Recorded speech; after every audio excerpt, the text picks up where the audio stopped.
ದೇವರ ಪರಿಶುದ್ಧ ನಾಮಕ್ಕೆ ಸ್ತೋತ್ರ ಉಂಟಾಗಲಿ. ಈ ಮುಂಜಾನೆ ವೇಳೆ ದೇವರು ಕೊಟ್ಟಂತ ಆಲೋಚನೆಯನ್ನು ನಾವು ಧ್ಯಾನಿಸೋಣ. ಯೋಹಾನನ ಸುವಾರ್ತೆ 11ನೇ ಅಧ್ಯಾಯ 40ನೇ ವಾಕ್ಯ. ಯೇಸು ಆಕೆಗೆ, ನೀನು ನಂಬಿದ್ರೆ ದೇವರ ಮಹಿಮೆಯನ್ನು ಕಾಣುವಿ ಎಂದು ನಾನು ನಿಮಗೆ ಹೇಳಲಿಲ್ಲವೇ ಎಂದು ಉತ್ತರ ಕೊಟ್ಟನು. ಆಮೇಲೆ ಈ ಒಂದು ಮಾತನ್ನು ಮಾರ್ತಾಳಿಗೆ ಹೆಚ್ಚೊಮ್ಮೆ ಹೇಳ್ತಿರುವಂತ ವಿಷಯ. ಹಿಂದೆ ಒಂದು ಸನ್ನಿವೇಶ ಏನೋ ಅಂತ ನಾವು ತಿಳ್ಕೊಳ್ಳೋಣ. ಒಂದು ಚಿಕ್ಕ ಒಂದು ಕಥೆ ನಿಲ್ತೇನೆ. ಯಾಕಂದ್ರೆ ಲಾಜಾರ್ನಂತ ಒಬ್ಬ ವ್ಯಕ್ತಿ ಸತ್ತೋಗ್ಬಿಟ್ಟಿರ್ತಾನೆ. ಸತ್ತಿ 4 ದಿನ ಆಗಿ ಒಂದು ಗುಹೆ ಅವಾಗ ಏನ್ ಮಾಡ್ತಿದ್ರು, ಸಮಾಧಿನ ಒಂದು ಗುಹೆನಲ್ಲಿ ಸಮಾಧಿ ತರ ಹಾಕ್ತಿದ್ರು. ಗುಹೆನಲ್ಲಿ ಇಟ್ಟು ಬಾಕ್ಲಾಕಿ ಸಮಾಧಿ ತರ ಇಟ್ಟಿದ್ರು.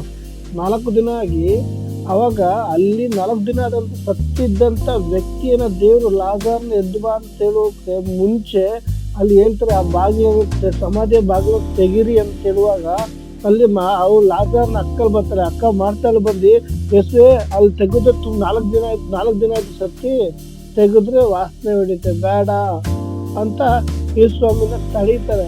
ಆ ಸಂದರ್ಭದಲ್ಲಿ ಮಾರ್ತಾಳಿಗೆ ಹೇಳ್ತಿರೋಂಥ ವಿಷಯ, ಯೇಸು ಆಕೆಗೆ, ನೀನು ನಂಬಿದ್ರೆ ದೇವರ ಮಹಿಮೆಯನ್ನು ಕಾಣುವಿ. ಆಮೇನ್. ಈ ಒಂದು ದಿನದಲ್ಲಿ ಅನೇಕರ ಜೀವಿತದಲ್ಲಿ ನಂಬಿಕೆ ಬಿದ್ದೋಗಿದೆ.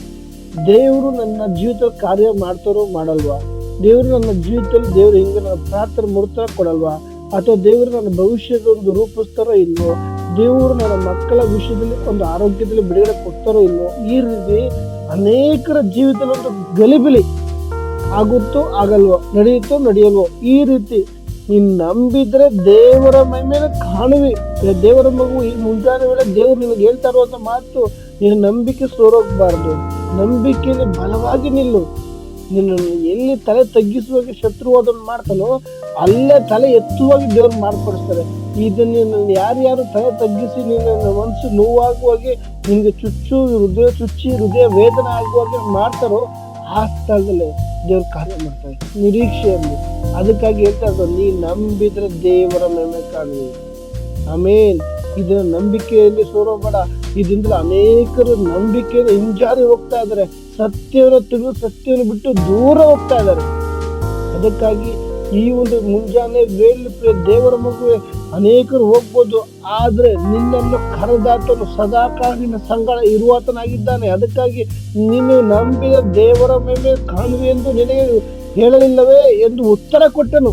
ದೇವರ ಮರುತ್ರ ನಿನಗೆ ಕೊಟ್ಟ ಅಂದ್ರೆ ಎಷ್ಟೋ ವಿಷಯದಲ್ಲಿ ಪ್ರಾರ್ಥನೆಯಲ್ಲಿ ಇರ್ಬೋದು, ಎಷ್ಟೋ ವಿಷಯದ ದೇವ್ರ ಮೊರೆ ಇಟ್ಟಿದ್ಯಾ, ದೇವರೇ ಮರುತ್ರ ಆಗುತ್ತೋ ಅಲ್ವೋ, ಮರುತ್ರ ಸಿಗುತ್ತೋ ಸಿಗಲ್ವೋ, ದೇವ್ರ ಉತ್ತರ ಕೊಟ್ಟನು. ನಂಬಿಕೆ ಮಾತ್ರದಲ್ಲಿ ನೀನು ನಂಬಿದ ದೇವರ ಮಹಿಮೆ ಕಾಣದ ಅನೇಕ ಜನರಿದ್ದಾರೆ. ದೇವರ ಒಂದು ಪ್ರಸನ್ನತೆ ಕಾಣದ ಅನೇಕ ಜನರಿದ್ದಾರೆ. ಸತ್ಯ ದೇವರು ಯಾರು ಅಂತ ತಿಳಿದ ಅನೇಕ ಜನರಿದ್ದಾರೆ.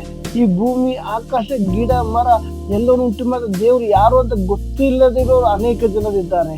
ನಿನ್ನ ಒಂದು ಸ್ಥಳಕ್ಕೆ ದೇವ್ರು ಕರ್ಕೊಂಡು ಹೋಗಿದ್ದಾರೆ ಅಂದ್ರೆ ದೇವರ ಪದ್ಧತಿ ಇದೆ. ನೀನು ಒಂದು ಊರಿಂದ ಒಂದು ಊರಿಗೆ ದೇವರಿಂದ ಕರ್ಕೊಂಡು ಹೋಗಿದ್ದಾರೆ, ನಿನ್ನ ಮುಖಾಂತರ ದೇವರಲ್ಲಿ ಕಾರ್ಯ ನಡೆಯುವುದಿದೆ. ಅದಕ್ಕಾಗಿ ನೀವು ದೇವರ ಸನ್ನಿಧಿಯಲ್ಲಿ ನಿರೀಕ್ಷೆ ಇದ್ದರು. ಈ ದಿನದಲ್ಲಿ ನಾವು ನಿನ್ನಗೊಂದು ಸಂದರ್ಭದಲ್ಲಿ ಪ್ರಾರ್ಥನೆ ಮರುತ್ವ ಸಿಗದೆ ಇರ್ಬೋದು, ನೀನು ಕೇಳುವಾಗ ಮರುತ್ವ ಕೊಡದೇ ಇರ್ಬೋದು, ಅಲ್ಲಿ ದೇವ್ರ ಕಾರ್ಯ ಮಾಡೋಕ್ಕೋಸ್ಕರ ದೇವ್ರ ನಿರೀಕ್ಷೆಯಿಂದ ಇದ್ದಾರೆ. ಅದಕ್ಕಾಗಿ ನೀನೊಂದು ನಂಬಿಕೆಯಿಂದ ಇರು. ಲೇಟ್ ಆದ್ರೂ ಪರಲ್ಲ, ಅಪ್ಪ ಲೇಟೆಸ್ಟ್ ಆಗಿ ಮಾಡ್ತಾರೆ. ಈ ದಿನ ಕುಟುಂಬದಲ್ಲಿ ಸಮಾಧಾನ ಇಲ್ಲದೆ ಇರ್ಬೋದು, ಸಮಾಧಾನ ಕೊಟ್ಟೆ ಕೊಡುವಂತ ನನ್ನ ಸಂಗಡ ಇದ್ದಾರೆ.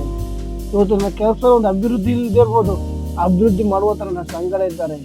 ನನ್ನ ಜೀವಿತದಲ್ಲಿ, ಆತ್ಮಿಕ ಜೀವಿತದಲ್ಲಿ ಪ್ರಾರ್ಥನೆ ಮಾಡಕ್ಕಾಗ್ತಿಲ್ಲ, ಬೆಳೆಯಕ್ಕಾಗ್ತಿಲ್ಲ ಅಂತ ಹೇಳ್ತಿರ್ಬೋದು, ಆದರೆ ಅಭಿವೃದ್ಧಿ ಪಡಿಸುವತನು, ಆತ್ಮಿಕದಲ್ಲಿ ನಿನ್ನ ಬಲಪಡಿಸುವತನು ನಿನ್ನ ಸಂಗಡ ಇದ್ದಾನೆ.